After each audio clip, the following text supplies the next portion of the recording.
Okay, so part of your toolbox in some of these suggestions that I'm talking about with the stress and overwhelm is the first thing is our words are incredibly powerful, extremely powerful. You know that they are, even in terms of how people say things to you and how it makes you feel or how it makes you feel, right?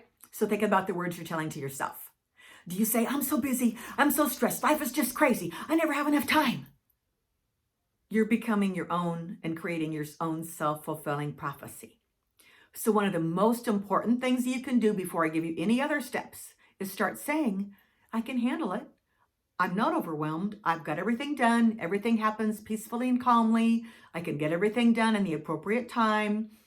Whatever those little steps or things that you can say to yourself to affirm, I got this.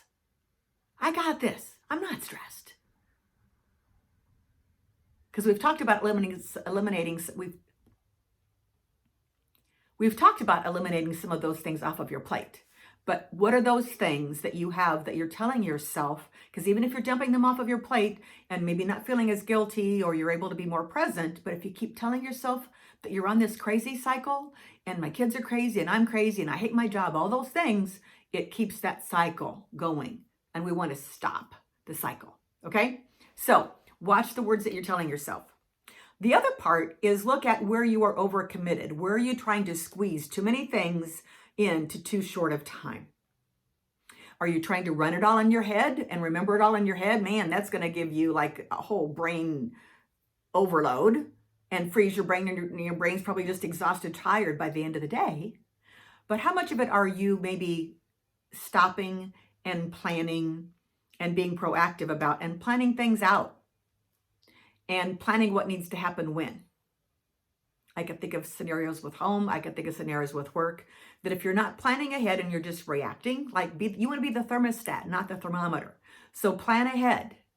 Allow time for emergencies. Allow time for running slow in traffic, for appointments to go over, the kids not getting out the door for school. There's always things. So that overwhelmed feeling can come if we're trying to squeeze it all in too tight. So allow space. Allow space for all of that, and allow and think about what you're telling yourself, okay? So that's the fifth one.